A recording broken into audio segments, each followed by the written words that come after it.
the recording right now. So one more time, the 8 parts of speech are verb, nouns, adjectives, adverbs, pronouns, prepositions, conjunctions, and interjections. Okay? Now, as I shared before, this is simply a survey of the language, all right? But one thing that I want to let you guys know is we are definitely going to talk about verbs. We're going to definitely talk about verbs, but that's going to be week 4 and 5, okay?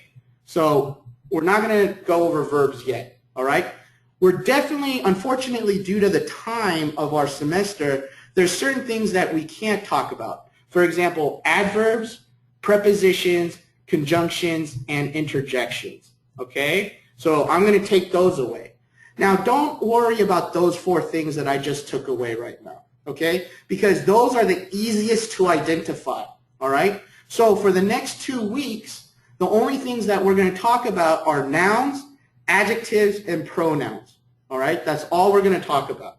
Nouns, adjectives, and pronouns, all right?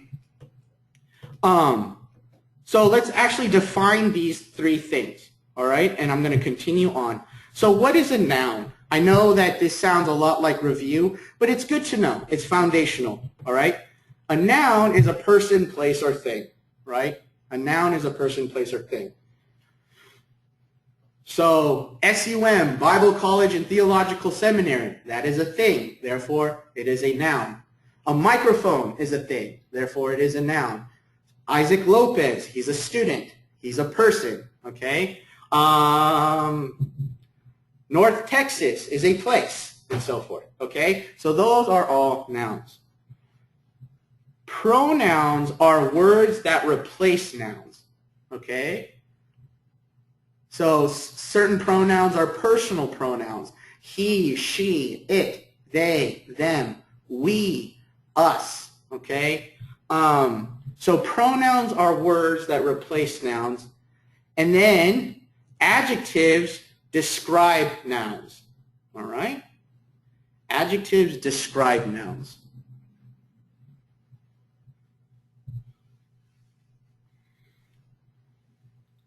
So those are the things that we're going to talk about for the next 2 weeks.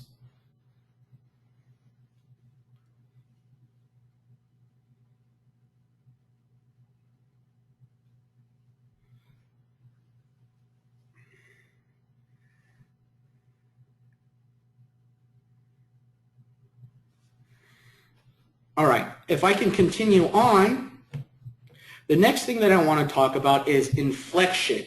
Inflection. And what inflection is basically when a word changes its form.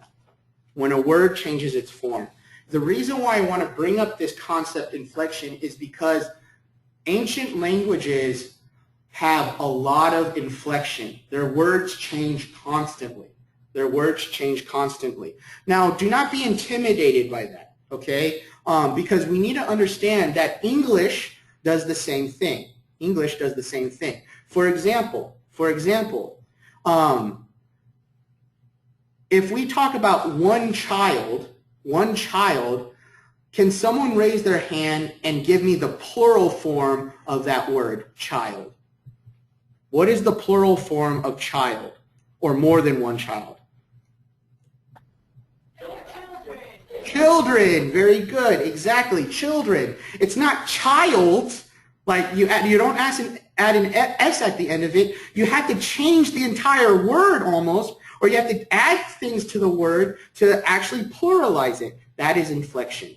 Okay? When a word changes for a particular reason or for a particular purpose. Okay? That is inflection, you guys. So the question is, why will a word change? Why will a word change? There's a number of reasons, but one of the main reasons I provide for you is the number. Singular, plural. The reason why words change is because there might be more than one of that thing. So for the example that we have, there's one child. If there's more than one child, then you say children. Exactly. Very good. So the number of the noun causes inflection. All right? Gender in ancient languages causes inflection. Okay? Now, there's two kinds of gender in regards to languages. There is grammatical gender. So each word, grammatically speaking, has a gender. And then there's also natural gender. Okay? So for example, girl, grammatically is a feminine word, girl, but naturally as well, it is a feminine word. Okay? So there's two kinds of genders. There's grammatical gender and natural gender. Okay? Natural gender we're not going to worry about. We have to focus on grammatical gender. Grammatical gender. Okay? And you'll notice that when we actually get into reading the Greek. All right? And there's three kinds of gender in Greek. Three kinds of gender. There's feminine words, masculine words, and neuter words. Okay? So the three genders of Greek is feminine, masculine, and neuter.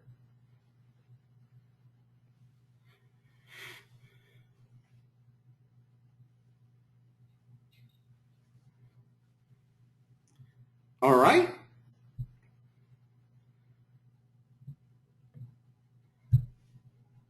And then the third reason why inflection occurs with words is also because of the function of the word, how the word functions, okay?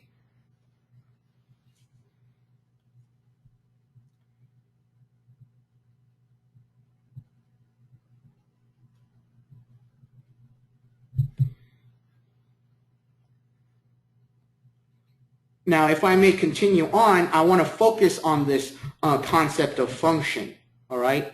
Function, as I mentioned, nouns function differently depending on how they are used in a sentence, okay? So, for example, Tony kicks the ball to Ryan.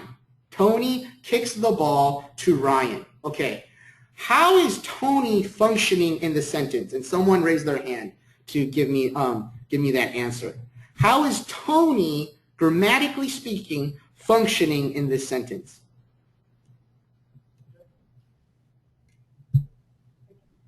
Raise their hand.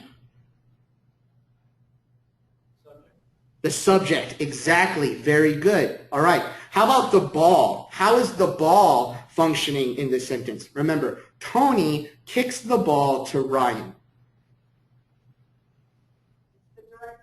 Very good, the direct object. And then finally, to Ryan. What is to Ryan? How is to Ryan, or how is Ryan functioning in this sentence? Anyone know?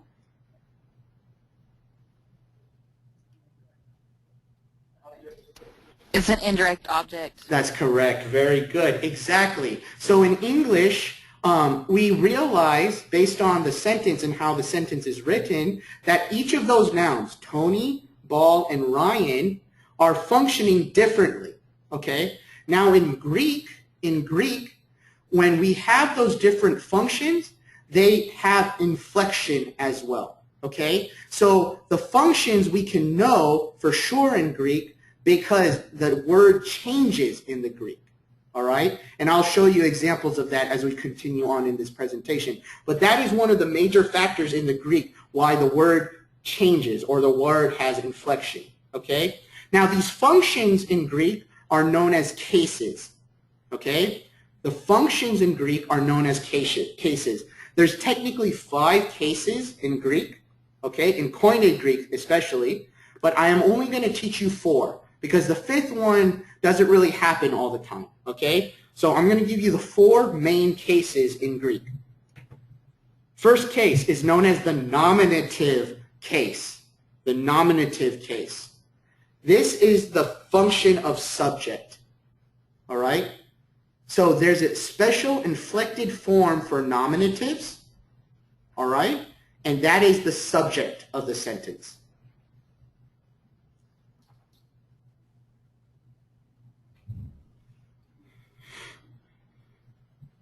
Okay? After the nominative, we have genitive. Genitive is, it is a relational function, okay? But the default understanding of genitive, you guys, is the possessive. The possessive. So for example, Michael's Bible, okay? Michael is the genitive in that example because he is possessing the Bible, all right? Or the Bible of Michael, okay?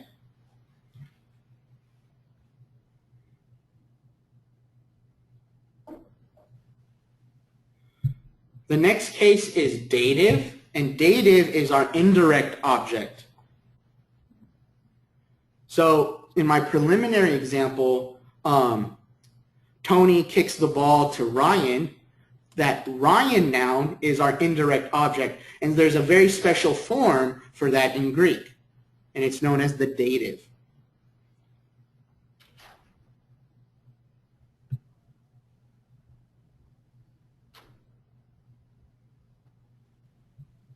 And then the final and fourth case that I'm going to teach you guys is the accusative. And the accusative is the direct object of the sentence, or the noun functions as the direct object of the sentence.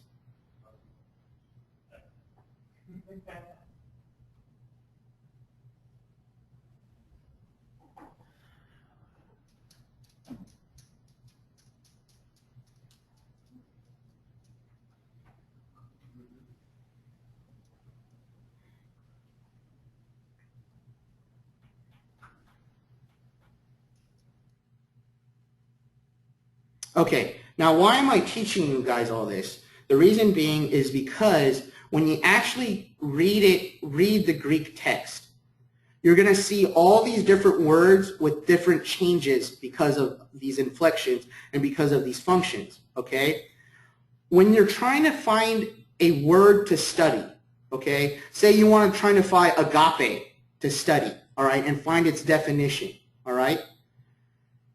When you use a dictionary, you're not going to find the word changed in an inflected form, okay? What the dictionary provides is something known as a lexical form, all right? Because if we have a dictionary that provides all the inflections in the Bible, you're going to have this giant book in your hands, and it's just way too much money, it's a waste of space and so forth, okay? So the reason why I want to teach you guys this, and the reason why I want to help you identify these different inflected forms, is so that you know this is what it is, then you know what the lexical form of it is, and then from that you can find it in a dictionary, okay? So that's the reason why I'm teaching you guys these different cases, all right? Any questions so far?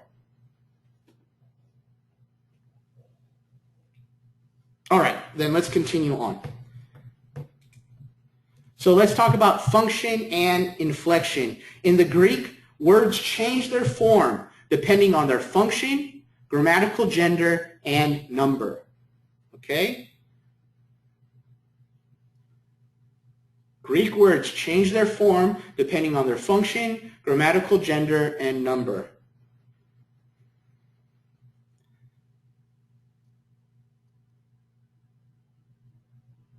Now, what comprises a Greek word? What comprises a Greek word? The Greek word comprises of a stem and a noun ending. Okay? A Greek word comprises of its stem and a noun ending.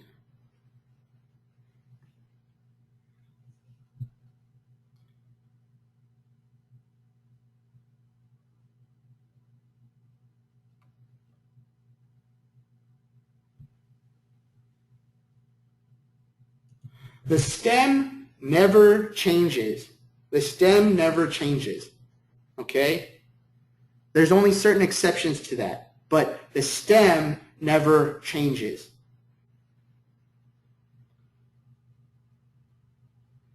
However, it is the noun ending that change due to function, gender, and number.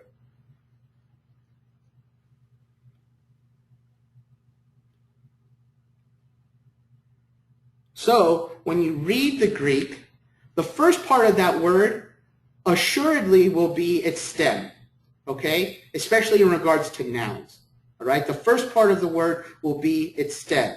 What comes after that is its noun ending. And that changes constantly, like I said, due to function, gender, and number.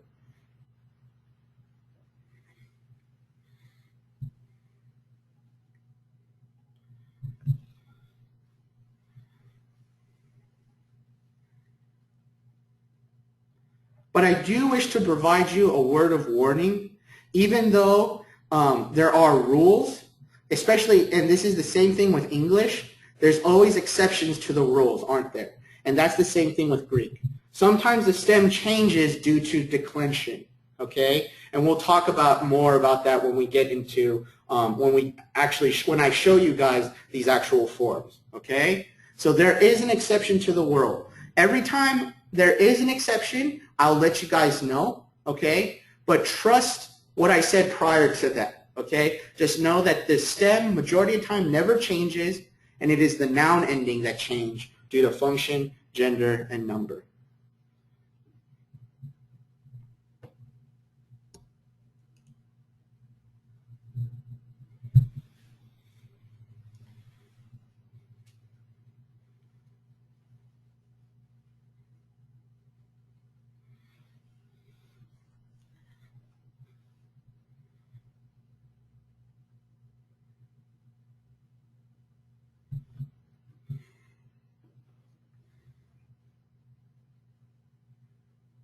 Okay?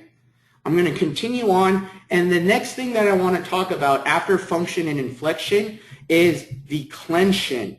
Declension, okay? Declension. What is a declension?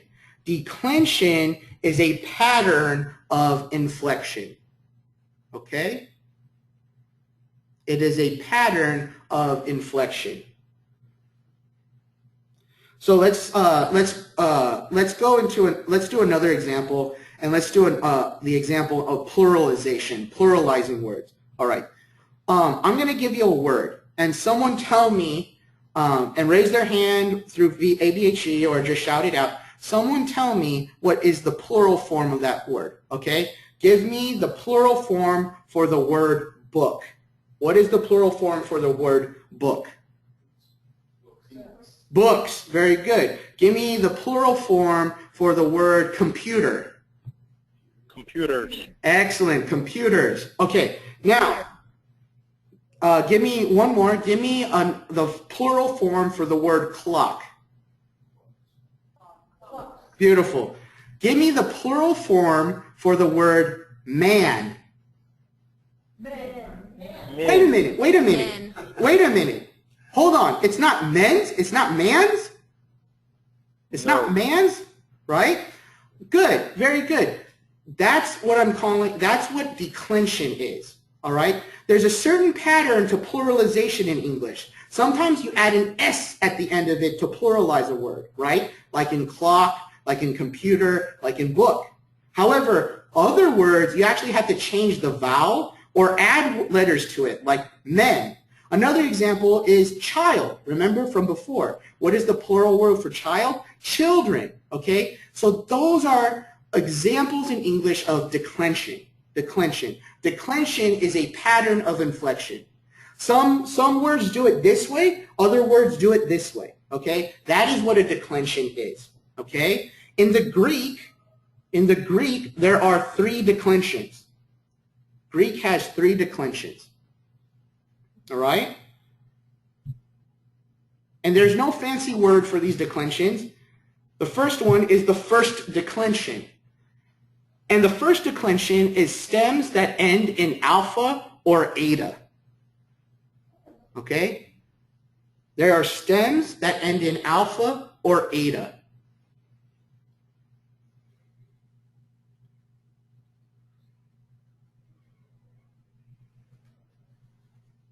Stems that end in alpha or eta. A majority of words in the first declension, you guys, are feminine words. Feminine words. Alpha or eta, exactly.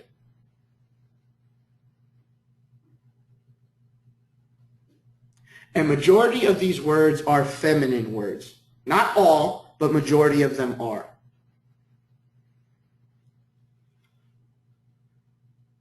The next declension is the second declension. And I did not write that correctly, or I misspelled it, but they are stems that end in omicron. Stems that end in omicron, and majority of these words are masculine and neuter words.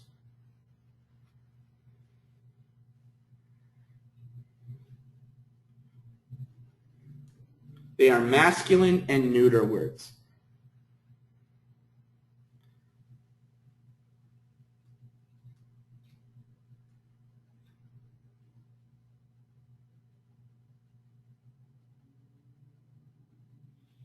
And then the final declension is known as third declension. Third declension. Bless you. And third declension, I'm not a big fan of, okay? I give it a nickname, and it's known as the junkyard declension, okay? But basically, if it doesn't fit well as first or second, then they give it to the third. But technically speaking, the third declension are words where stems end in a consonant,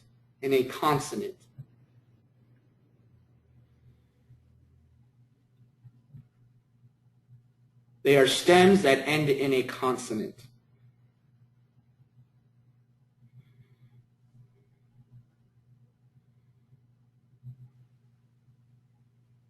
Okay? Another reason why I call it the junkyard declension is because all genders are represented in the third declension. You can have masculine third declension words, feminine third declension words, neuter declension words, third declension words. Okay, so it's really you can't really guess based on the inflectional change that's happening in the third declension. You actually have to know if it is a third declension word. You have to know if it's masculine, feminine, or neuter. Okay. And then remember the exception that I talked about in the previous slide? This is the reason why there's an exception. Sometimes the stem changes in the third declension. And I'll show you an example of that when we go through the charts.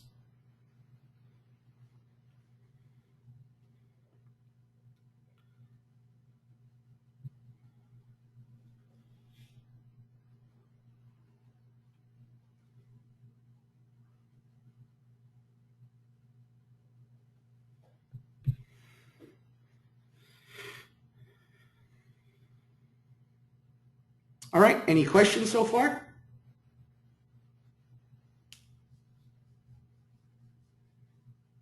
Okay, cool. So let's continue on then. Let's continue on. And I want to talk about first the second declension. The second declension. All right? This is where you're going to start writing graphs, okay, and charts. So here is the chart for the second declension. All right? And I'll explain it to you all once you fill it out. So just imagine, don't worry about this part yet because I'm going to explain it to you guys, but give it a chart and write down the 4 different cases and then singular and plural right here, okay?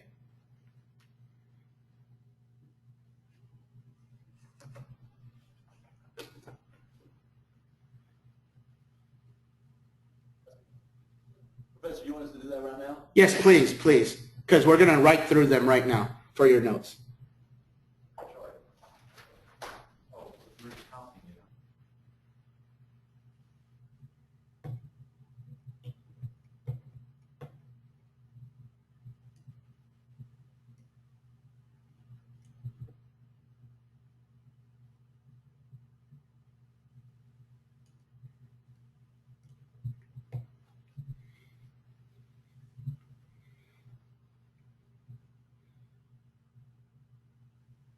Okay, so continue writing down the chart, but what you have here is basically the second declension pattern. The second declension pattern, all right? What you do is, depending on the function of the noun, you add the specific noun ending to its stem, okay? And then I'll give you an example once we go through this, but I want to explain it to you guys, all right? So the stem, like I said, especially in the second declension, the stem remains the same for majority of them, okay? And I'll explain the one that kind of changes it slightly, all right? But the stem remains the same for majority of them, all right? And then all you need to do is just add the noun ending as so, okay? So for the nominative singular, if it is a masculine noun, you add simply a sigma at the end of the stem, okay?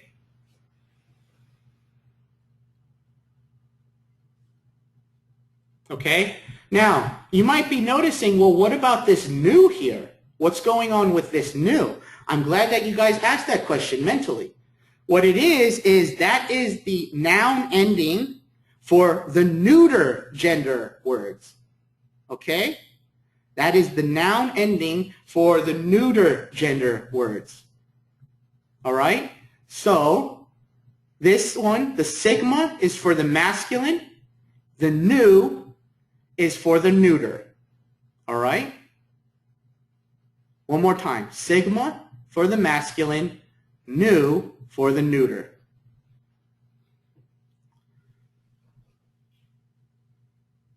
All right? Let's go down to the genitive singular. Again, you get the stem. All you need to do is add an upsilon to it. Whoa, you kind of lost it up, Professor. Okay, I'm sorry. Maybe it might just be because I'm on my phone and can't really get into it, but So, okay, what is it that that you lost, Josh? I see the two letters and I'm hearing about the stem. So, what are you doing with these two letters that make it a declension? Okay, so you're just basically adding these letters to the end of the stem, and that will give you the nominative form of it. And that's the same thing with the genitive. You get the stem, and all you need to do is add the upsilon at the end of it, and that'll give you the genitive function for its word. I have a question. Yes. Does Greek words ever have prefixes, or will it always start with the stem of the word? Does that make sense? I'm sorry, ask that question again. Do these words have like prefixes, or is it always the stem of the word? It's they will that it starts with. Right. They will have prefixes, but those are exceptions. Okay. Those are exceptions. But okay. It will always start with the stem. You will always have the stem. Okay. Okay. All right. Now, continuing on, Josh, did I answer your question? Yeah, but I'm still not where I should be with understanding it. Okay, here I think what the best way to do it, or I think not the best way. I want to show you guys this first, so that once you see it in action, then you'll really understand why we have these endings and so forth. Okay, so after I show you guys this, I will show you an example of it.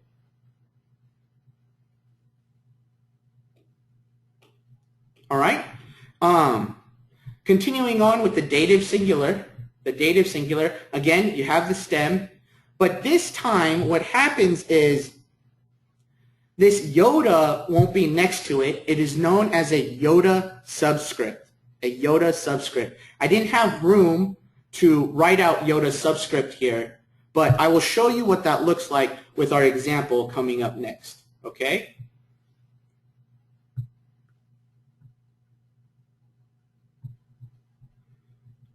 So the dative singular has something known as a iota subscript.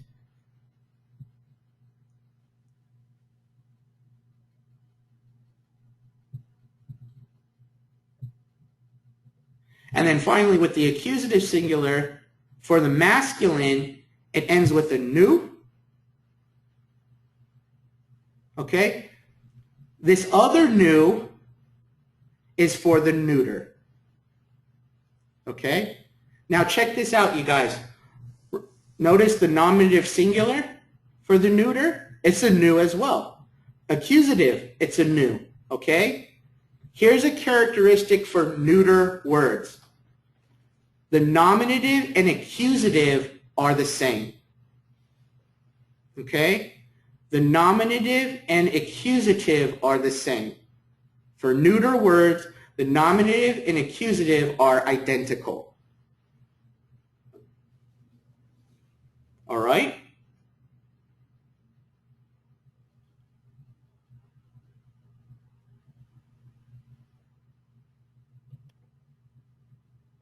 Professor? Yes.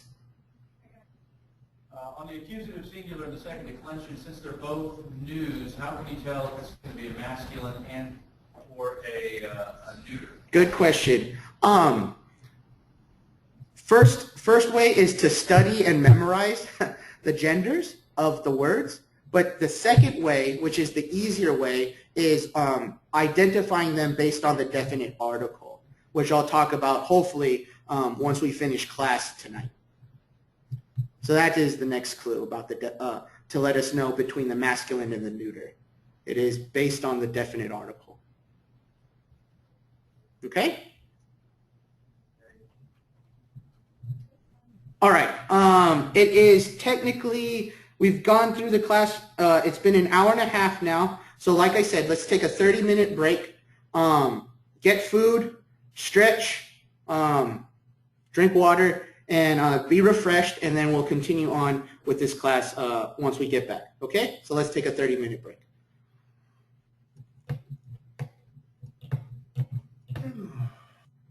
And I should start recording here. Okay? So again, it's lambda, omicron, gamma, omicron, sigma, logos. Okay? So for the second declension word here, you guys, what I'm going to underline here is the stem. That is the stem.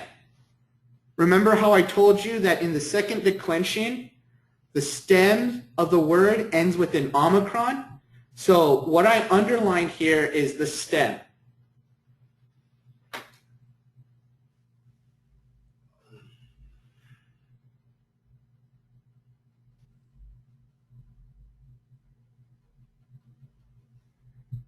All right?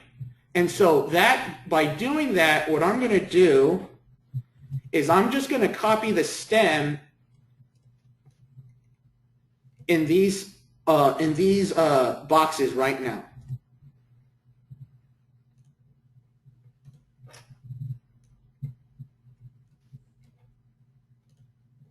Okay? So that's step one. That's step one. So what I just did right now is I copied the stem in each of these boxes. All right? So go for that. Go ahead and do that. Hey, Josh, I just saw your hand up. Hey, Professor, you would put just the logo, why not the S, but just because it's singular? No, not yet. I'm going to put the noun endings next after that. Okay. But I just wanted to put the stem down so you guys recognize what the stem of the second declension word is.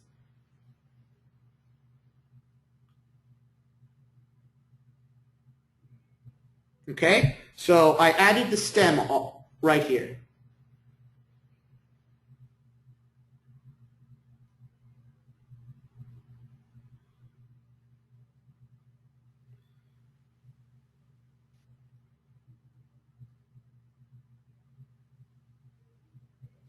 All right. Now, that being said, I'm going to add the noun ending to the nominative singular. And in this case, the noun ending for the nominative singular is the final form sigma. Logos. Logos. Okay?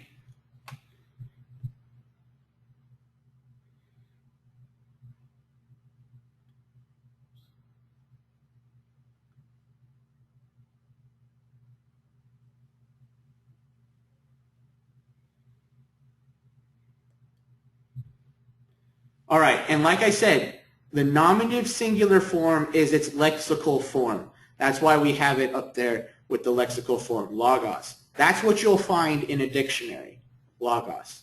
Okay?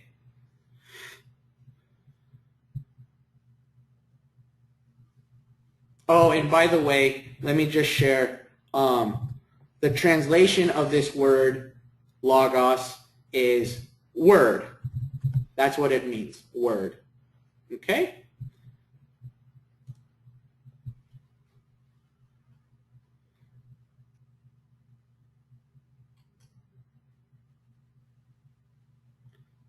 All right. The genitive singular, we add a upsilon at the end of it. Okay? An upsilon. And that is pronounced lagu. Lagu.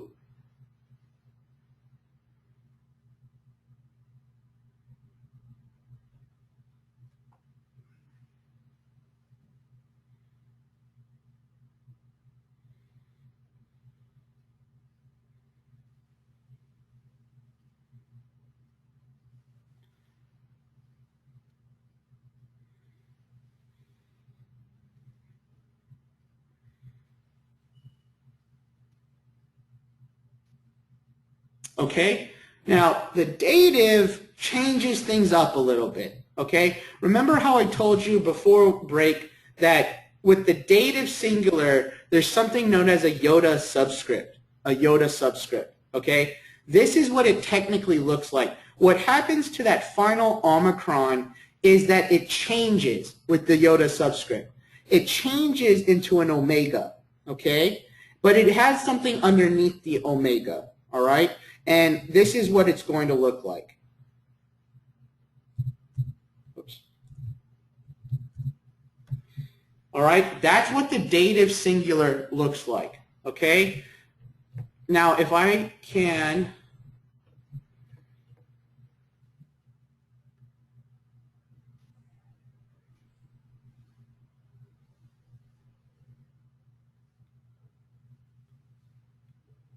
So what I'm going to do is I'm going to take a moment to enlarge the dative, okay? So notice underneath this tiny little iota, okay? This tiny little iota. This is known as the iota subscript, okay? This little doohickey right there. I call it a monkey tail, okay? But you can call it whatever you want, but the technical word for it is iota subscript, okay? This is the biggest definitive marker of a dative singular, this iota subscript, okay? So what it is, it's a tiny iota underneath this vowel.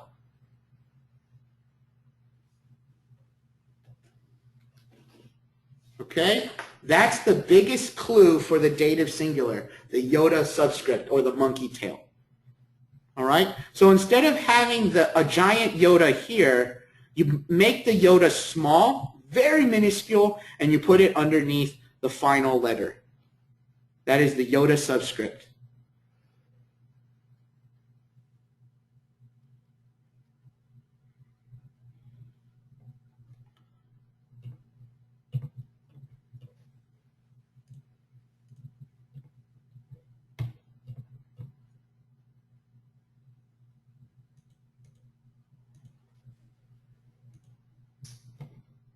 Okay? And then the accusative singular, you just add the nu at the end.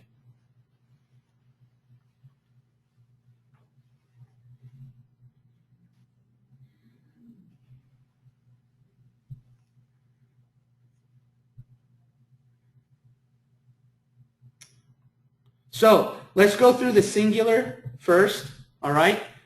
And repeat after me, all right? Ready?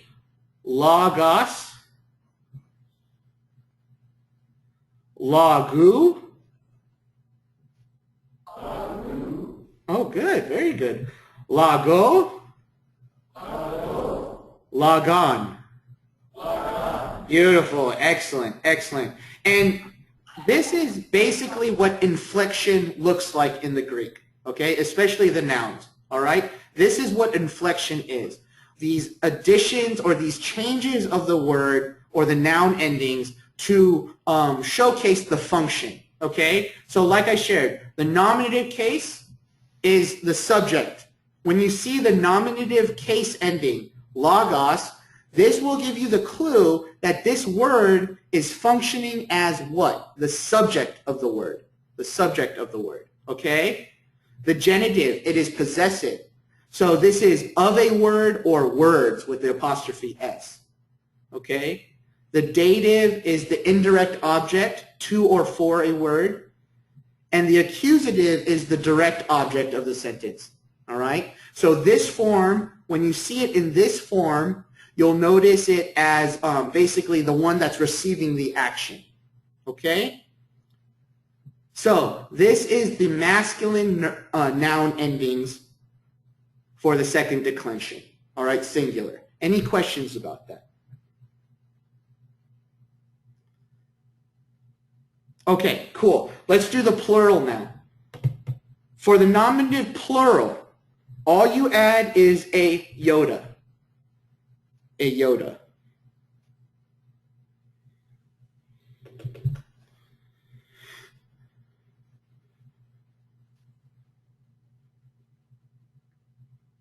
Okay? For the genitive plural, it changes slightly, just like the dative. Okay? So what I'm going to do is what happens is this omicron becomes an omega. Okay? So I'm going to delete this last omicron and make it an omega, and as well, make it a nu. Okay? Omega nu.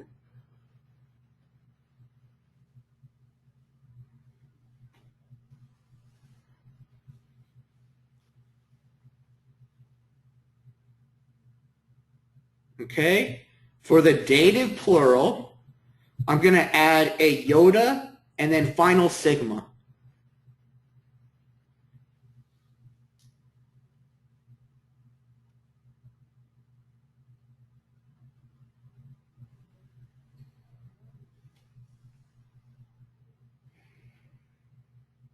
And then for the accusative plural, I am going to write upsilon sigma.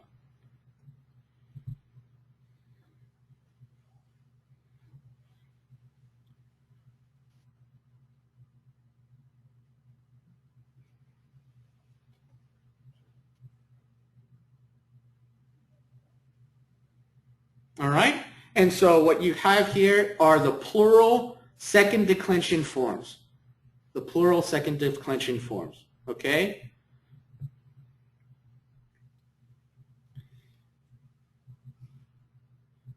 Now let me read through them. All right?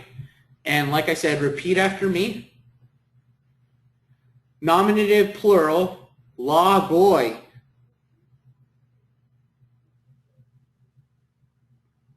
Genitive plural, lagon. Lagon. Good. Dative plural, lagois. Lagois. Lagois. Lagois, excellent. And then accusative plural, lagus. Lagus. Excellent. Lagos. Wow, very good, very good.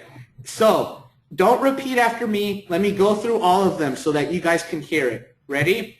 Logos, lagu, lago, lagan, lagoi, lagon, lagois, lagus.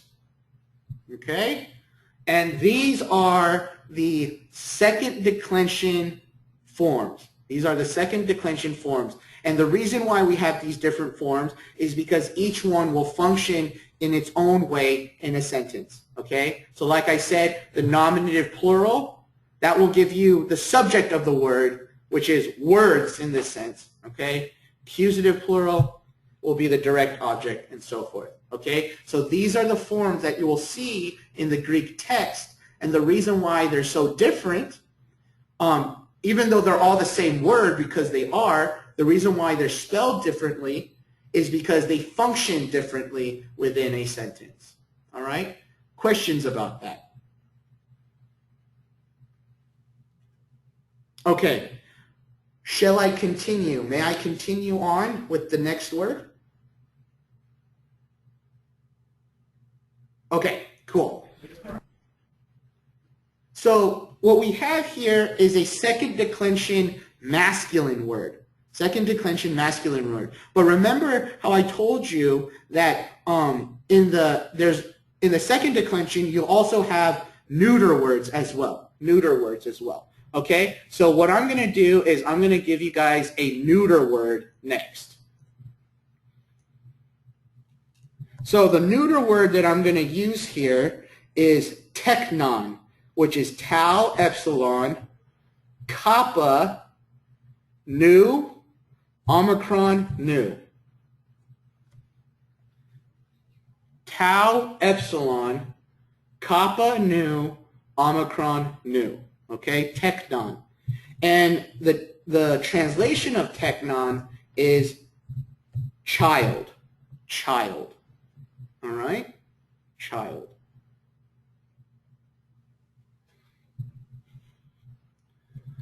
Historically speaking, when the Jewish people learned Greek, they actually used this word to differentiate with another word, because there's another word for child as well. It's paidion, paidion, okay?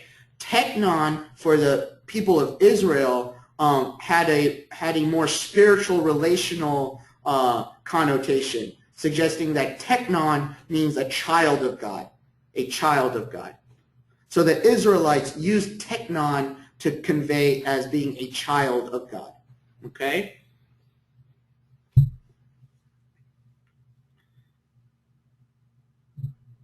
But teknon here, the stem of teknon would be techno or tekna, okay? So you remove the nu at the end, okay?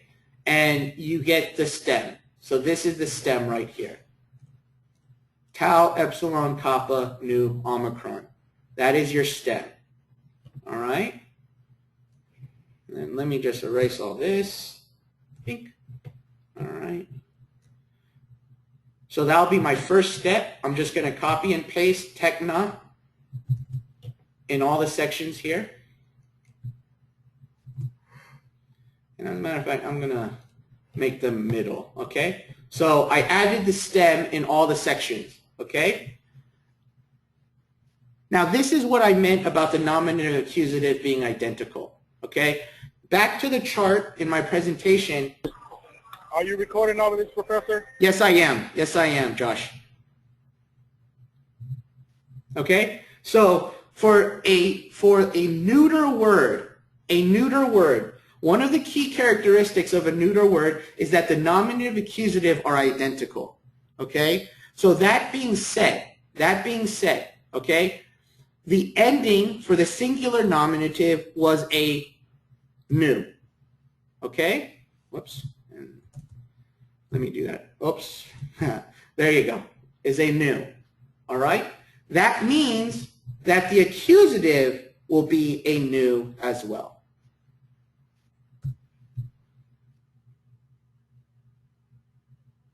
Okay? So, like I said, the characteristic of a neuter word is that the nominative and the accusative are identical in form.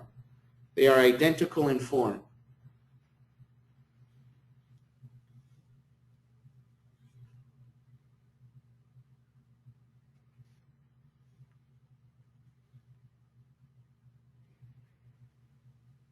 Okay? Now, if I'm going to go to the plural now, and instead of the omicron here, the omicron drops. The omicron drops, and what we're left with is an alpha. Okay? And just as the rule applies for the singular, so too for the plural.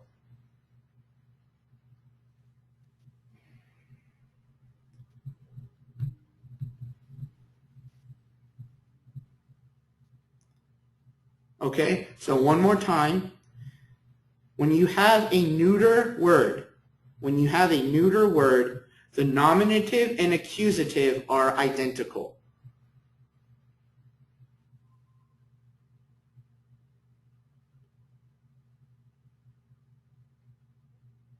Any questions about that?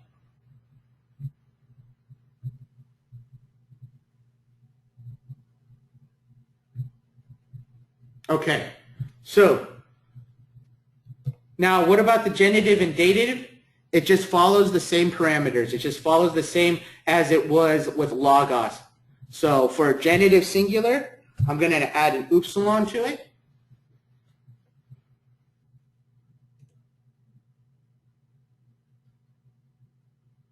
For the dative singular, I'm going to do the omega with the iota subscript.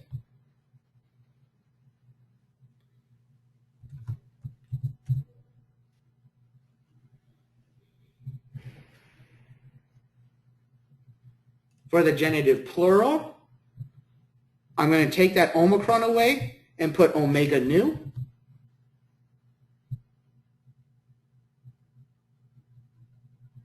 And for the dative, I'm going to add the iota sigma.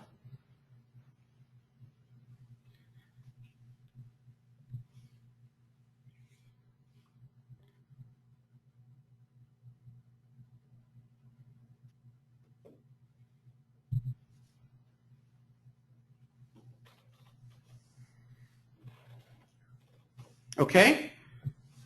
So why don't we read them together? Yes. How can you tell if a word is masculine or feminine? How can you tell if a word is masculine or feminine? Most times than not, if we went back to the word logos, this omicron gives you the biggest clue, or one of the biggest clues, that it is masculine. Okay. Okay? I'll teach you guys feminine words next, or the first declension words next. Okay? So those are the two main ones. But then the next step in identifying gender in regards to the words is just memorizing the actual words and what they are. Yeah, so the omicron usually means it's masculine. Omicron usually means it is masculine. That's correct. Okay? Good question.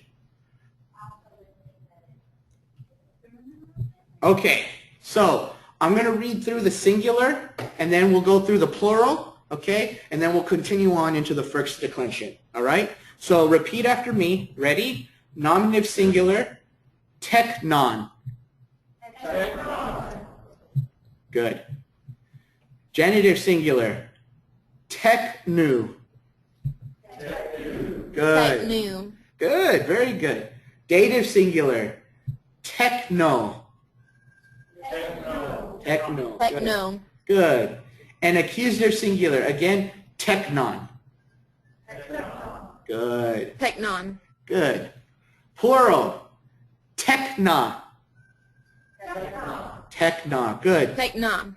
Genitive plural, teknon. Teknon. Technon. Dative plural, teknois. Technois. And then accusative plural is tekna.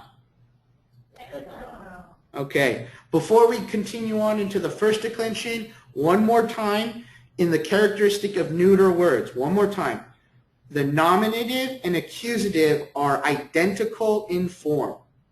Okay? For neuter words, the nominative and accusative are identical in form. All right? Cool. Any questions?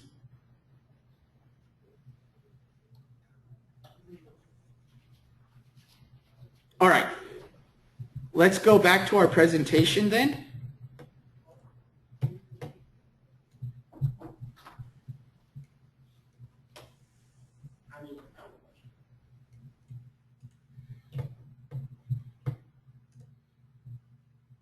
Professor, Yes. this is Philip from North Texas. Maybe I missed it, but did you talk about the distinction between like first declension words and second declension words and how we can tell the difference? Yes, I did. So the first declension, the way that you can tell first declension is that the stem of the word is an omicron. That's a second declension, excuse me. So the second declension, the stem of the word is an omicron, okay? The first declension, the stems of the words are either alpha or eta.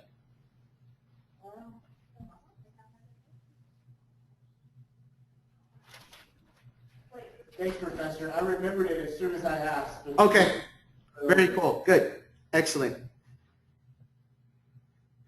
All right. So let's go into first declension then. Let's go to first declension. All right.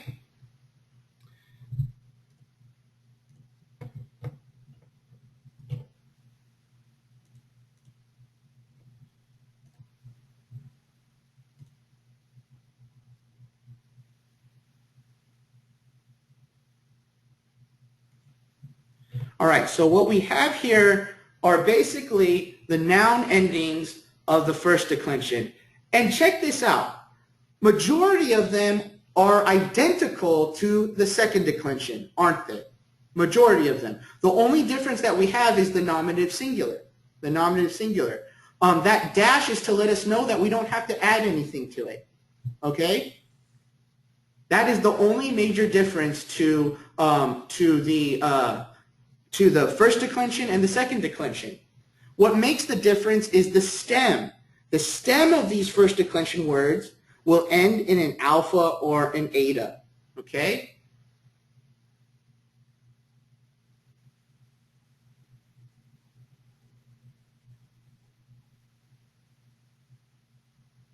Okay, now there's one particular special behavior of the first declension.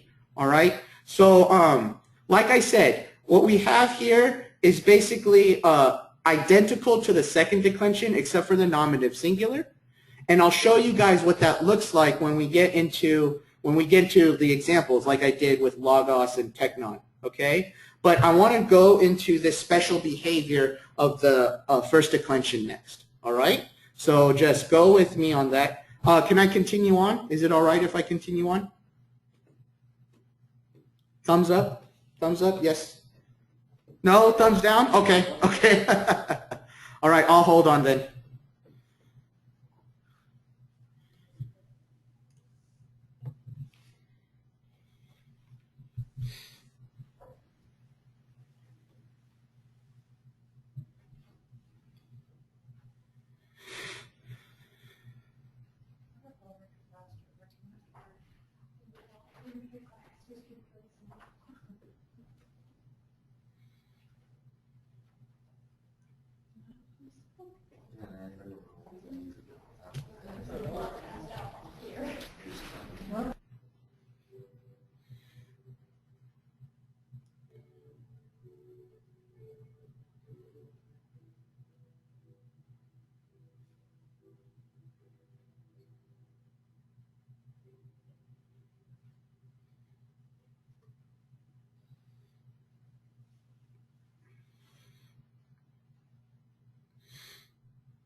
Okay, cool. Thank you. All right. So let's continue on with this special characteristic of the first declension. All right. What happens is, what it is technically, it is a sub-pattern of inflection. So we have this pattern known as the declension, but then there's another behavioral pattern underneath it. Okay. And the issue here is regards to spelling. How to spell first declension words correctly. Okay? And the spelling change or the spelling behavior occurs only in first declension singular forms.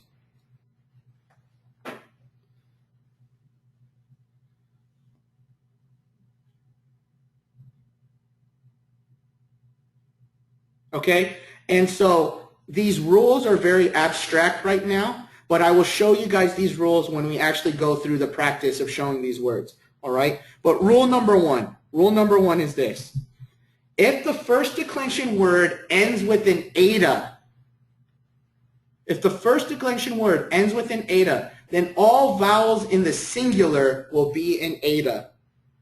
Don't worry about understanding it right now. I'll show you guys what that means, okay? But please write this down for your notes. If the first declension word ends with an eta, then all vowels in the singular will be an eta.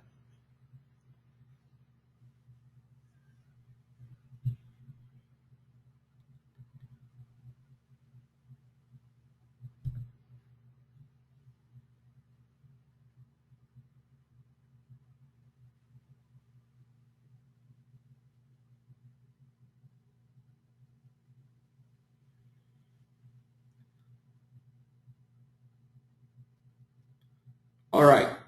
Rule number 2.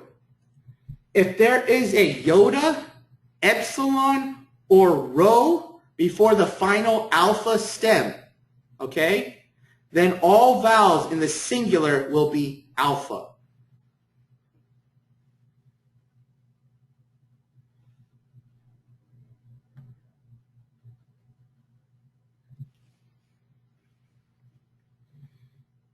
One more time. If there is a iota, epsilon, or rho before the final alpha, then all vowels in the singular will be alpha.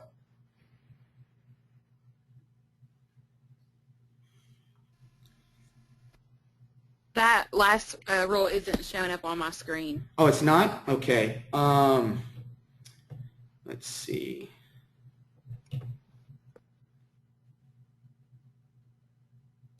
How about now? Got it. Okay, cool. Now, can you see this final rule? Whoever said that right now? Could you see the third rule right now?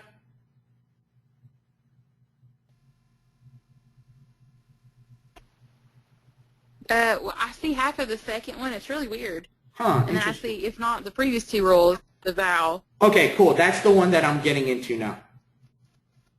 Okay. Okay. So if the previous 2 rules don't apply, then the vowel in the nominative accusative singular is alpha, and the vowel in the genitive dative singular is eta. And again, I'll explain what that means. All right?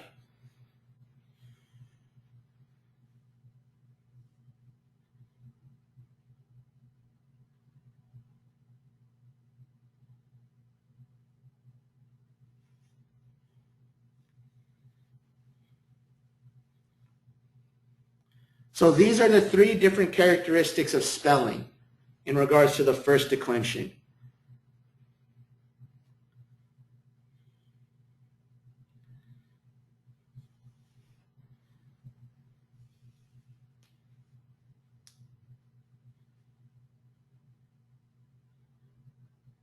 Okay? May I continue on? Is it okay for me to continue? Okay. Thank you. Yeah. Please let me know. Please let me know.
Okay, excellent.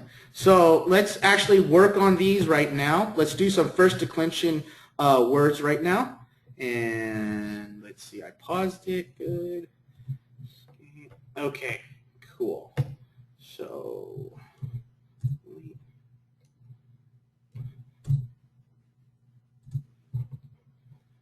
okay, so I'm going to follow the examples that I'm going to provide for you guys will be based on the rules that I just showed you, okay? So, so the first one, what I'm going to do is our first example will show you what rule number 1 looks like, okay? And where are you, mouse?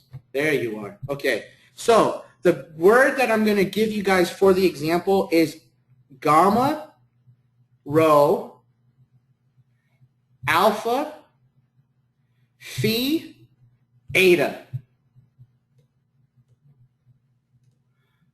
Gamma, rho, alpha, phi, eta. And this word is pronounced as graphe, graphe, graphe, okay? And what graphe means is technically writings, okay? But in the New Testament, it's most often than not referred as scripture, okay? Graphe, graphe. Okay? It is technically writings, okay? But most often than not in the New Testament, it refers to scripture. Okay? So what we have here is an example of the eta at the end. Okay? The eta at the end. And technically what we have here, this is the entire stem. This is the entire stem of a word. All right? So what I'm going to do is I'm going to copy this, okay, and then I'm going to put it down in all our boxes. Boom, graphe, all right?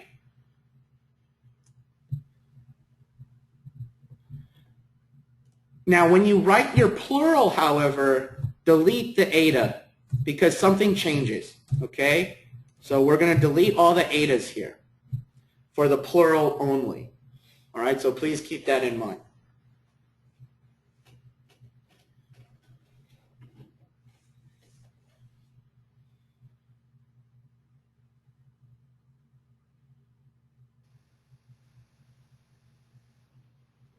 Is that for most words that end in eta in the plural form? Yes, exactly. Will we delete it? It will be deleted. That's a good question. Exactly.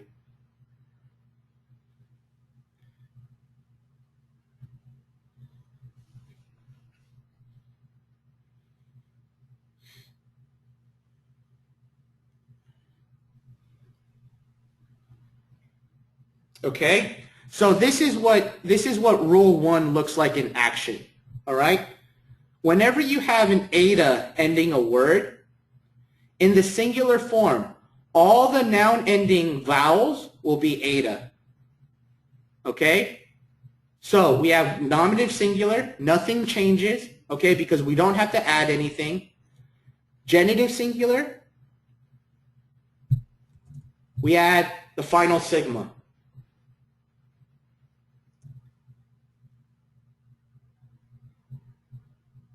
Okay?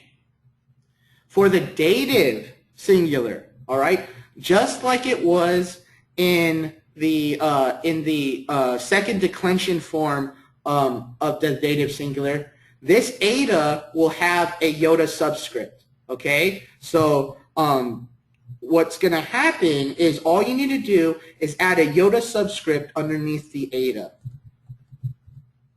And I did it incorrectly. Boom, right there. Okay? So, like I said, for the first and second declension, the big clue for the dative singular is that iota subscript. Okay? And I will make it bigger for you guys so you guys can see it. All right? That tiny little iota underneath the eta. That is your clue in the dative singular. So whenever you see this iota subscript, and if the word is a noun, most likely than not, it's giving you the clue that it is a dative singular. Okay? So just add that little monkey tail on the bottom of the eta.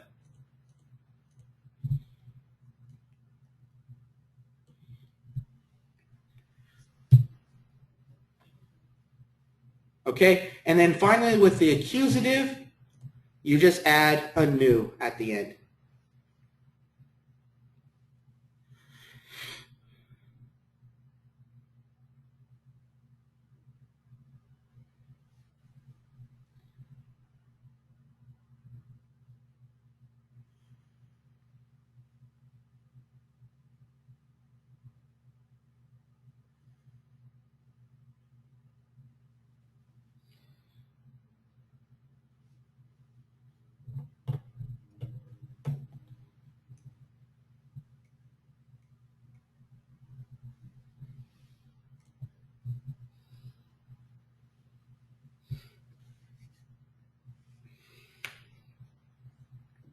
Okay.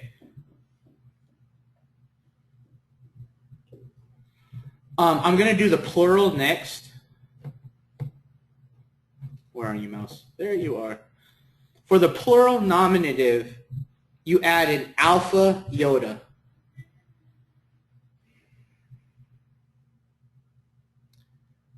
You add an alpha iota. Okay? So for these eta ones, the eta drops. The eta drops, and you got to add an alpha for the plural, the alpha iota. Okay?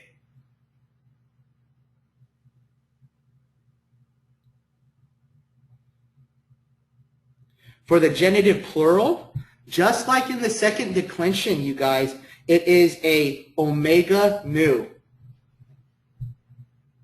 It is an omega nu.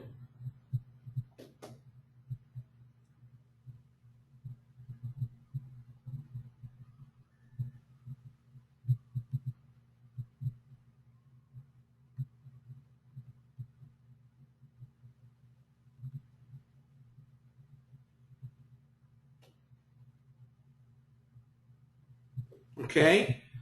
The dative plural is alpha iota sigma.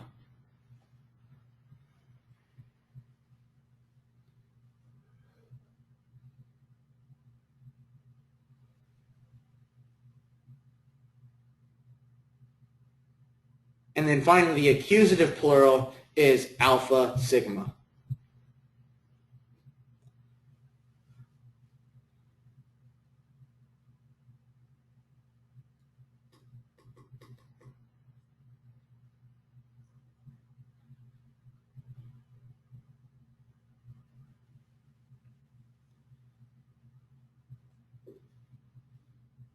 All right. So why don't we now read them, pronounce them, okay? And so I'll do the singular column first, then we'll do the plural, all right? And repeat after me. Ready? Nominative singular, graphe. Graphe. Good. Genitive singular, graphes. Graphes. Good. Graphe. Good. Dative singular, graphe. Good. Accusative singular, graphane. Beautiful, beautiful. All right. Plural, nominative, graphi. Good. Genitive, graphone. Good. Dative, graphice. Good. And then accusative plural, graphos. Excellent. Beautiful, beautiful. So that is rule number 1 in action of the first declension. All right? Let's do rule number 2 next. Let's do rule number 2. Okay? So I'm going to delete all this and give you a rule number 2 first declension word. And I'm going to do my favorite, basileia. So it's beta, alpha, sigma, iota, lambda, epsilon, iota, alpha.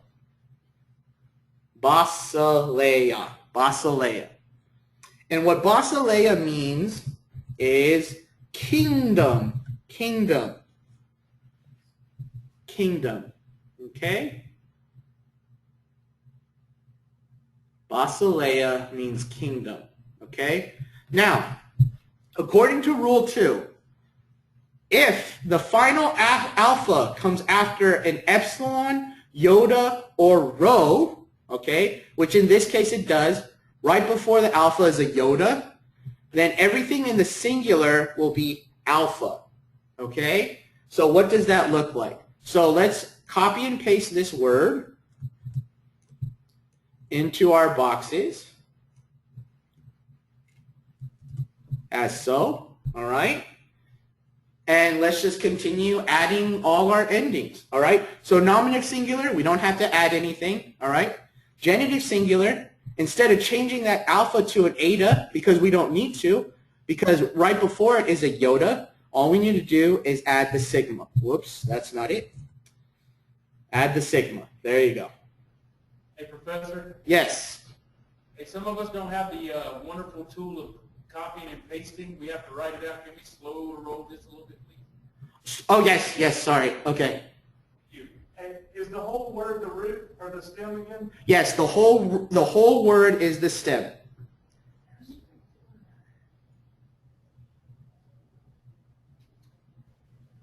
Is that typical of first declension? This is the first declension, exactly. It's that special behavior in the first declension.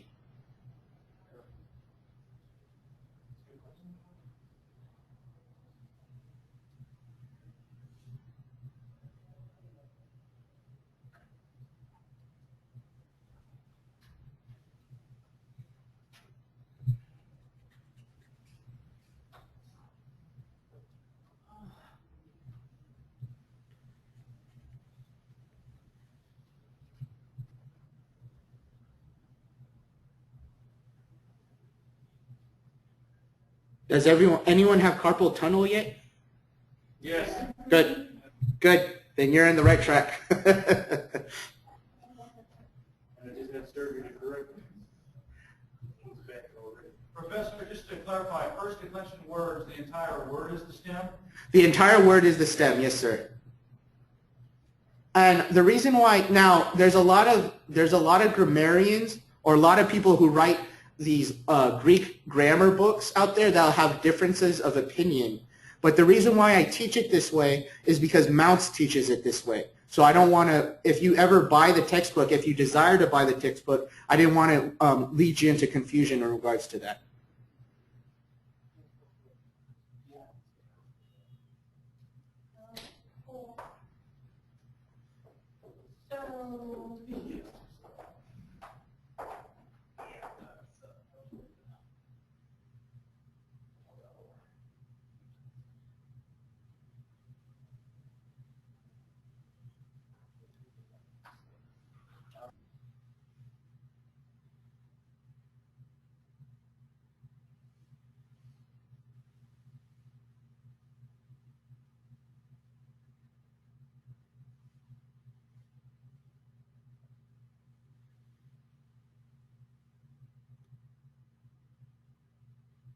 May I continue or should I wait a little longer?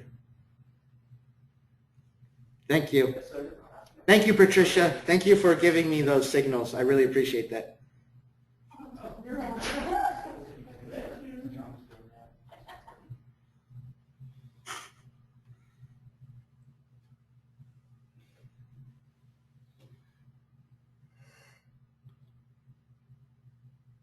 All right, cool. So for the dative singular, just like before, all you're adding underneath the alpha is that iota subscript, okay? So I just got to delete mine, but I'm just going to add that iota subscript, that iota subscript underneath our alpha. Okay? And then for the accusative singular, all you need to do is add a new at the end.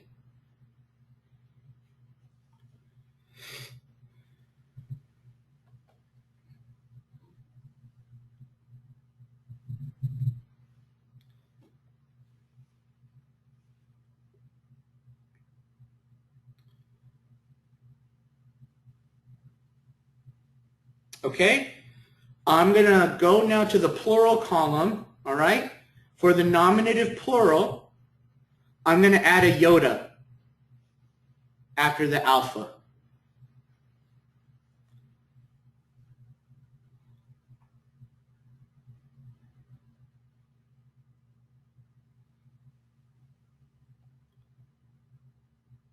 For the genitive plural, just like what I've shown you before, I'm going to eliminate this alpha, okay? And I'm going to add an omega nu to the end. The genitive plural is always going to be omega nu, all right? It will always be omega nu. No matter what declension you will see, it will always be omega nu for some reason. The genitive plural, okay? The dative plural, I'm going to add iota sigma.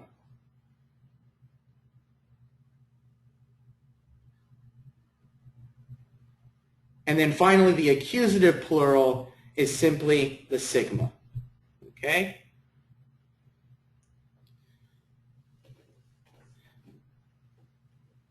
Now, I want you guys to notice something here right at this moment. Check this out. Look at the genitive singular and the accusative plural. They're identical. They are identical. Okay? There's two ways to figure out how, to identify if it's a genitive or accusative. There's two ways, right? One is if there's a definite article in front of them, because the genitive has a different definite article than the accusative, okay? Two, unfortunately, this is the harder one, is that you have to figure it out based on context of the sentence, okay? But you guys don't have to worry about that for this class, all right? I just wanted you guys to know, though, for this particular example, basileas, the genitive singular looks identical to the accusative plural, okay? Does someone have a question?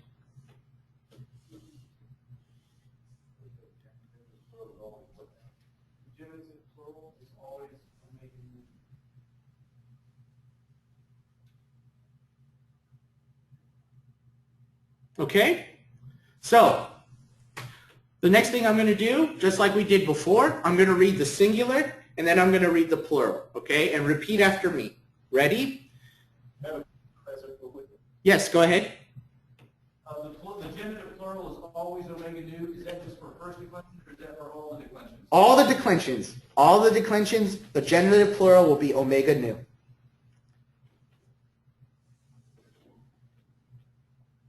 Thank you, Professor. You're quite welcome.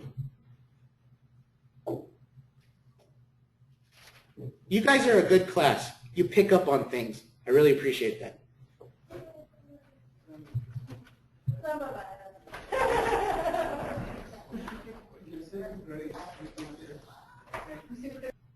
All right. So let's read them. Let's read them now. Let's begin with the singular, the nominative singular. Ready? Basileia. Basileia. Beautiful. Genitive singular is basileas. Good. Dative singular, basileia. Good. Good. Accusative, basileion. Good, good, good. The plural now, basileai. Basileia. Good. Genitive plural, basileion. Basileun. Good. Dative, basileis.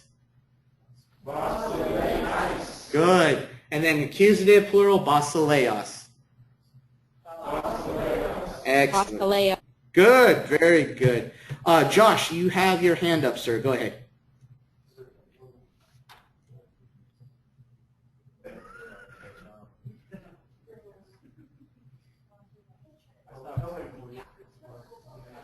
Josh, can you hear me?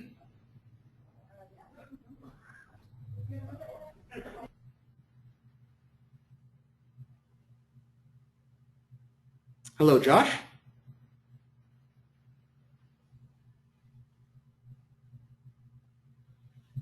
Okay. Well, Josh, if you can't hear me, I'm thinking maybe your mute is not working, but once it does, just interrupt me and you can ask your question. Okay? So my final example is for rule number 3. Okay? My final example is for rule number 3. And so the one that I'm going to use. Wait, something happened? Oh, okay. All right. Yes, go ahead. Okay, can you repeat what you said about the genitive singular being the same form as the accusative plural again? That's exactly it. You said it right there. The genitive singular, in this rule specifically, remember how basileia is an example for rule number 2 that I gave you? For that rule specifically, the genitive singular is identical to the accusative plural. Is that in all the declensions? It is only specifically for the first declension with this special rule about how if you have an epsilon, iota, or rho in front of the final alpha.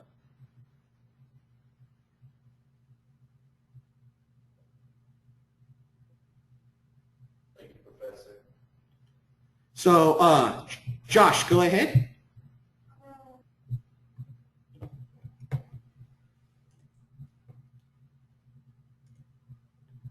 Hey, Josh, can you hear me? Okay, great, cool. I didn't want to say anything, Professor. I guess my finger must have hit my button. I'm sorry. Oh, okay, no worries, no worries. All right, so now I'm going to give you an example of rule number 3. Rule number 3, okay? And rule number 3, the word I'm going to use, and let me just erase everything. The rule that I'm going to use for number 3 is doxa. Doxa, okay? Doxa is glory in English. Glory. So this is where we get the word doxology from, okay? It is glory language, or the study of glory, if you want to get super technical. So doxa, okay? Here, we don't have an eta ending the word, okay? Nor do we have an epsilon, iota, or rho before this alpha, okay? That's what I'm talking about. This word does not fit the first 2 rules, okay? So it's going to do something different. It's going to do something different, all right? So what I'm going to do is I'm going to copy the entire stem, okay? Now, before you write it down in all of the blanks, I'm going to do something first. So hold up, okay? But I'm going to copy, and I'm going to, there we go. And I'm going to paste everything, okay?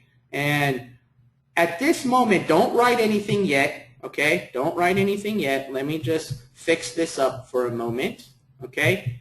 Here's what I'm going to do. I got to delete the alpha in the genitive and the dative as well as the genitive plural, okay? Everything else now you can write. So go ahead and write everything else.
Okay, are we good? Yes, no?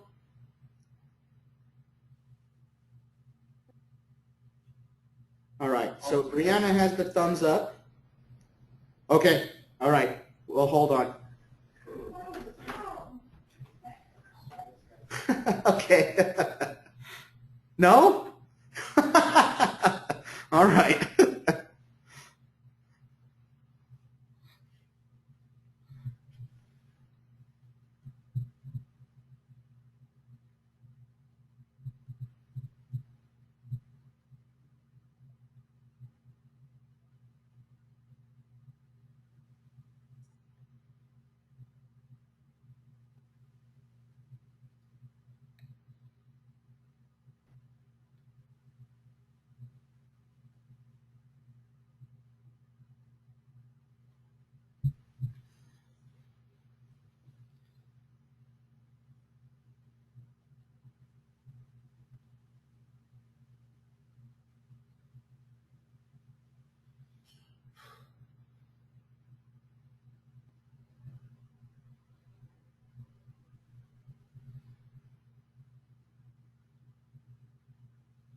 Okay, cool. So here's what we're going to do.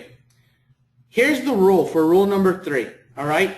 When you have a word that doesn't apply to rule 1 and 2, in the nominative and accusative, your vowel is going to be alpha, okay? But in the genitive and dative, it's going to be eta. So in this case, for the genitive singular, instead of alpha sigma, you're going to have eta. Whoops, that's English, sorry. Eta sigma, okay? Eta sigma.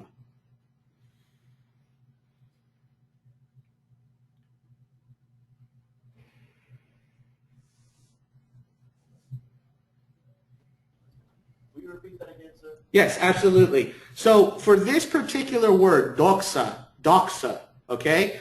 Doxa doesn't fit in rule 1 because it doesn't have an eta at the end, nor does it fit rule 2 because the letter before alpha is not iota, epsilon, or rho, okay? So in that case, it will behave in this way. The nominative and accusative singular, the vowel at the end of the noun ending will be an alpha, okay?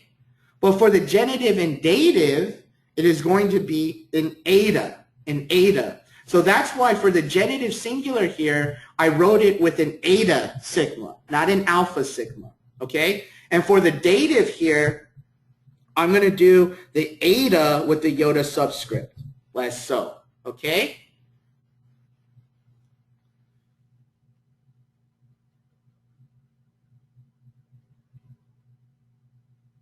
And then finally, for the accusative, I am going to add our new.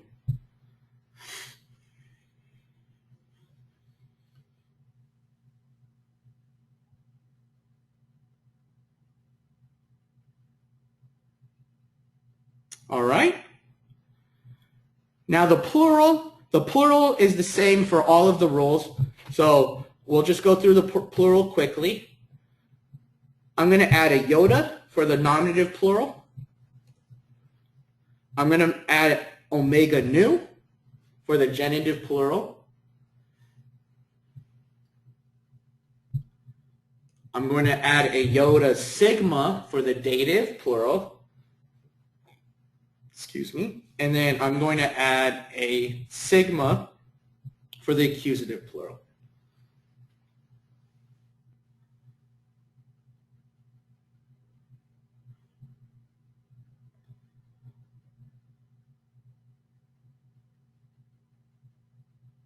All right.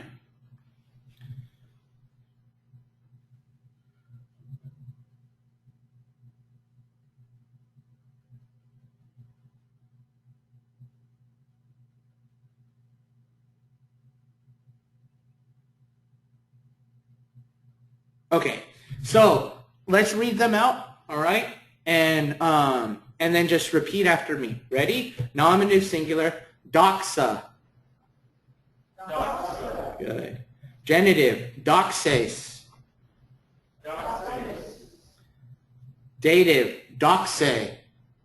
Doxe. Good. Accusative, doxon. Doxon. Good. Let's do plural. Doxai. Doxai. Good. Doxon. Doxon. Dative plural. Doxais. Doxais. And then accusative plural. Doxas. Doxas. Excellent. Very good. Very good. Well done. Well done. Okay. For the sake of time, unfortunately, I'm going to teach you guys the third declension next week because there's a lot to talk about with the third declension next week. So what we're going to do instead for the remainder of class is to go over our vocabulary. Okay? So give me 1 second to open that up.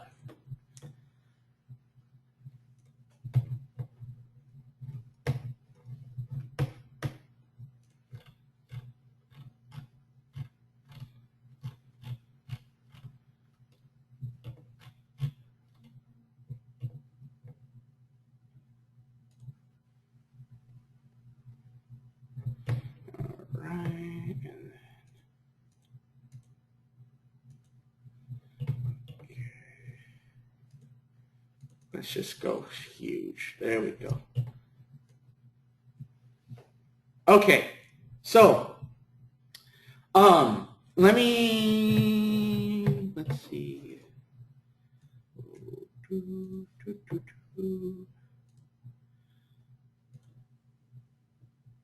All right, cool. So what I did, you know what? Here's what I should have done first. I jumped the gun here. I'm going to show you preliminary what this looks like. So automatic zoom first. Okay, so this is your vocabulary list for this week. All right?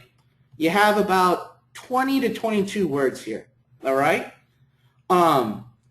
There's certain characteristics that I want you guys to notice. All right? First and foremost, for this word specifically, this top word here, there's a letter right next to it. All right? We haven't gone through it yet, but basically what this is it's a definite article. It's a definite article. All right? Specifically in the nominative singular definite article. All right? Why do I do this? Because when you go, if you choose to buy a textbook, this is how they're going to write out the vocabulary when you find out their definitions. Okay? So, but why are they doing it? This tells you the gender of the word. Okay?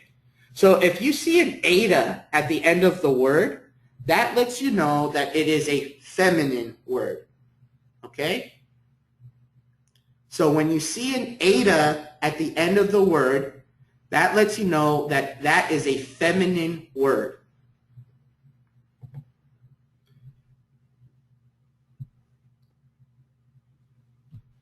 All right? Is that true all the time, Professor? That is true all the time. Yes, sir. Yes, go ahead. Does someone have a question? Thank you. Okay. Now, the next one is if you see an omicron at the end of the word like this, that lets you know that it is a masculine word. Okay? So if you see an omicron at the end of the word like this, in regards to vocabulary, that is a masculine word.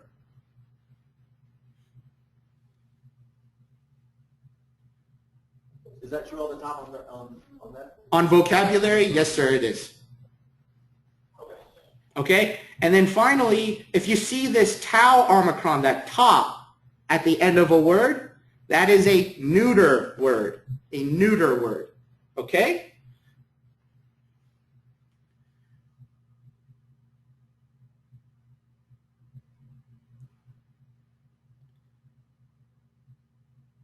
All right, so I showed you guys the definite article thing to let you guys know what the genders are. All right? One more thing. Now, I know I told you we didn't learn third declension yet, but I just want to point this out, okay? You'll notice this word here. Whoopsies. This word right here, okay? There's two words. There's two words but different forms. This lets you know that it is a third declension word, okay? When you have the same word in two different forms, this lets you know that this is a third declension word. And we'll talk more about third declensions next week, okay? I just want to let you guys know that to help you guys understand what the vocabulary list looks like, how it behaves, if you will, okay? So when you have a word in its two different forms, that is a third declension word.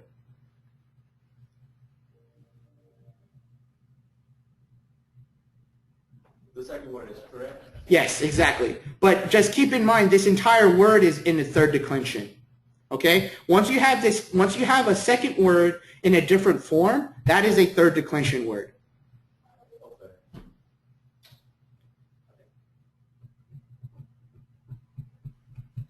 Okay? Questions?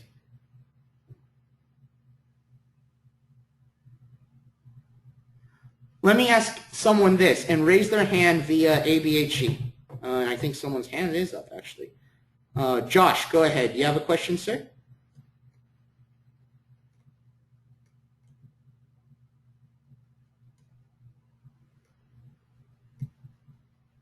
Okay. Tony, do you have a question, sir? Yes, sir. Yes, sir. Okay, just to clarify, on the vocabulary word list that you gave us, if there's two forms of a word, both of those words will be in third declension? Yes, both. That indicates that this word is a third declension word. Gotcha. Okay? All right. Now, if someone could raise their hand, taking a stab at it in regards to declensions, let's look at this first word up here. What do you think, what declension do you think this word falls under? That very first word on the top. What declension do you think this word is under? The first one. Excellent. Who said that? You said kindness? We just figured women go first, so. Ah, very good. Very good. That's exactly right. Just notice the ending of the word. It ends with an eta, doesn't it? So that lets you know what? It's a first declension word. How about the second word right here? Second. Ah, very good. Very good. Look, notice the omicron. That lets us know that it is a second declension word. Okay? Kosher? Easy peasy? Lemon squeezy? Okay. Here's what we're going to do for the remainder of class. All right? We are going to read some of these words. Okay? And I'm going to just make them giant so everyone can be able to see the breathing markers and everything. All right. So, and raise your hand via webinar, please. Who would like to try this word out? The first word. And raise your hand. Raise your hand. Don't blurt it out. Don't blurt it out. All right. Someone from North Texas, go ahead. Agape. That's exactly right. Agape, which means love. Very good. Very good. All right. I already shared, or I already told you guys what the second word is. Let's take a little curveball here. Who wants to try the third word? Who wants to try the third word? And where's my mouse? There you are, mouse. Who wants to try this word right here? Go for it, Patricia. I see your hand. Is it, Hagia? Hagios, exactly. Very good. And this is our word for holy. Hagios. Hagios. If you guys, maybe some of you enjoy traveling. If you ever go to, let's see, where is it? What is it called now? It's not Turkey. Istanbul. Turkey, Istanbul. Yes. So if you go to Istanbul, there's this giant mosque. It used to be a church, and it was called the Hagia Sophia. The Hagia Sophia. Okay? That's where we get it. And so Hagia Sophia is Greek for holy wisdom. Holy wisdom. But that's it. Very good. Very good, Patricia. Let's continue on. Who wants to try this word, this top word right here? And raise your hand, please.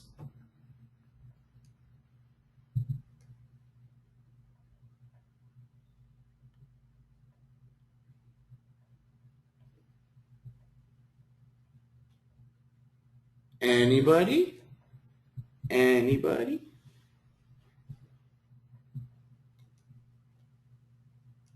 What about this word right here?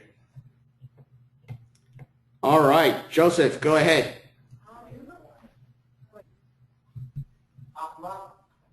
Say that again.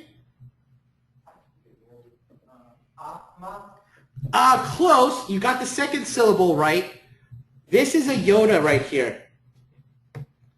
Alpha iota. Remember, what is that? What is that? That is a diphthong. Diphthong. Okay? And it has a rough breathing in front of it. So how should we pronounce this word? Haima. Whoever said it, good for you. That's exactly what it is. It is Haima. Haima. Okay? This is where we get the word hematology from, or hemoglobin, okay? Hyma means blood, blood, okay? Good, good, good, good. Let's try this one right here. Who wants to try that one?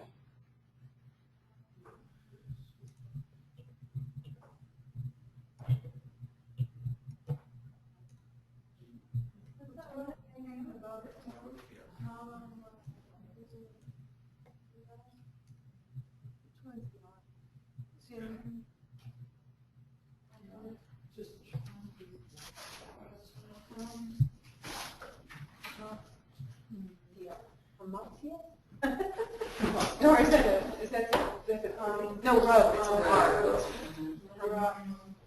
Amar? Does someone want to take a stab at it? Amarotia? Close, close. There was one person that said it spot on. It is hamartia. Hamartia. Okay? Hamartia. Okay? And this is where the word sin comes from. Sin. Or this is the Greek word for sin. Okay? Okay? All right. Let's do some on the other side. Let's do a proper name. Let's do a proper name. So let's go all the way to the top. And let's try, where's a good proper name? Just kidding. Let's do the bottom. Let's do a proper name on the bottom. This one. Who wants to try this one out? It's not Jesus. It's not Jesus. The Greeks did not say his name like that. How is it pronounced? Go for it, Patricia. Very good, very good. If you wish to make it more distinct, the vowels, Jesus, Jesus, Jesus. And that's how they would call Jesus 2,000 years ago, if they were a Greek speaker. Jesus, Jesus. Excellent, excellent. Let's do two more, and let's go on this side. Let's do this one. Let's do this one. I know it's long, but try it, try it. It's a good one. It is a good one. All right. Who would like to try and take a stab at this one?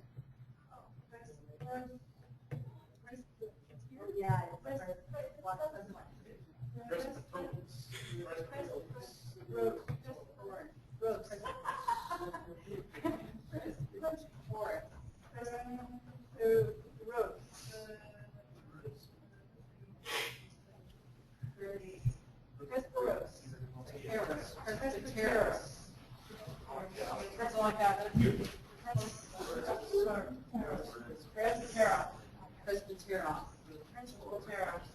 Very close, very close. As a matter of fact, I'm willing to even take it because how close it is. It's presbyteros. Presbyteros. Excellent, excellent. How many know the denomination, the Presbyterians? This is where they get their word from. This is where the name of the denomination comes from. It's the Greek word for elder, okay? Presbyteros, presbyteros. All right, excellent, excellent. One more. Someone try to do this one.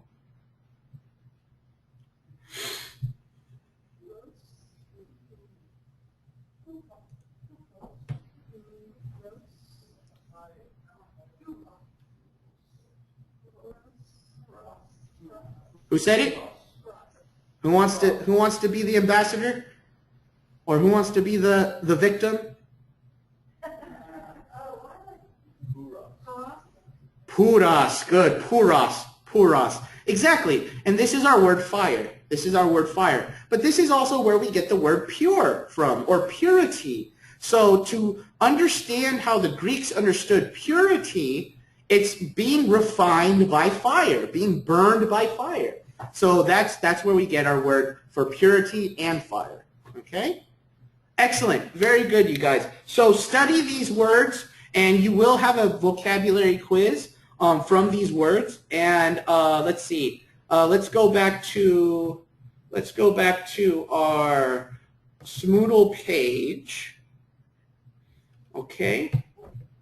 So what is due in regards to homework? You have your reading passage assignment, your first one. I'm only looking for your first one, which is due next Friday. Next Friday. So work on John 1 through 5. Also, your homework worksheet assignment, which is due next Tuesday. Now, because of the fact that we didn't go over the third declension, I have to edit the worksheet slightly, okay? So don't download it today. Don't download it today. Let me work on it, and you will definitely have it by tomorrow, okay? So you have your worksheet assignment, which is due next Tuesday before class, and then study for your first quiz, which will open up tomorrow, okay? Yes, go for it, Patricia. So like, we can call you if we need help or something, because like, how about like the reading passages, like? Yes, yes, you can definitely call me. You can definitely call me. I actually shared with someone in regards to that, like, if you need help with the reading, please contact me, please communicate with me, and maybe we can set up a time to figure out what the concern is and so forth. Okay? I have a question. Professor, Yes. on the quizzes or on the exams, is there particular focuses that we need to think about? For the vocabulary quiz, no. All you really need is basically just to memorize the vocabulary and give me the English of the word. Okay. Okay? Any other questions? My connection was lost. Okay. It's all right. Did I answer your question? I got a question over here. Yes, go ahead. You hear me, Professor? Yes, I can. Okay, on the worksheet that you're sending out that you're going to modify, can you just explain real quickly in layman's terms the decline form and the number lexical form? What's the difference between the decline form and the declension? Okay, so the declension is basically the inflected form. It's what's changed. You know what I'm saying? Compared to the lexical form, which is the nominative singular form. Okay? So that's what the declined form is. So if we go to your homework. Can you give an example? Absolutely. Absolutely. Let me upload the homework for you guys. So technically, this highlighted word right here, ton theon, that is the declined form. I'm confused. Okay, what is it that you're confused about? What are we supposed to be doing on that? I don't understand. Okay, so when you scroll down, what I provide for you is the directions is please decline all highlighted words from the text 1 and 2 and give its lexical form as well as the declension pattern. So every highlighted word that I provide up here, you're going to give me basically its case, its gender, and its number. So in the decline form box, in the first box, we just write the word that's highlighted. Exactly, exactly. Then we write the case, the gender, the number, the lexical form, and then if it's first or second. That's correct, exactly. Can you repeat it again? Yes. Absolutely. So the declined form is whatever the word is that is highlighted. Okay? That is the declined form. Then you're going to give me the case, the gender, and the number. What do you mean by number? If it's singular or plural. Oh, Okay? okay. Okay? And then you give me the lexical form of it, which is the nominative singular form.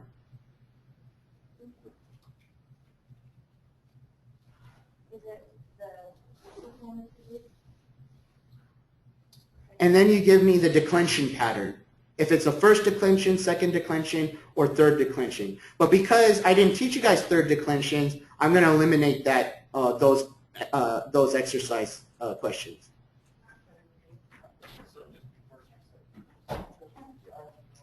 became like a nominative or that. All right. Okay?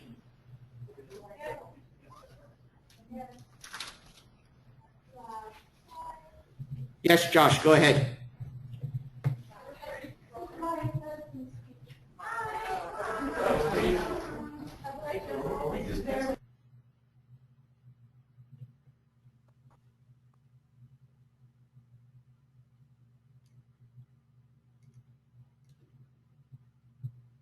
Josh, can you hear me?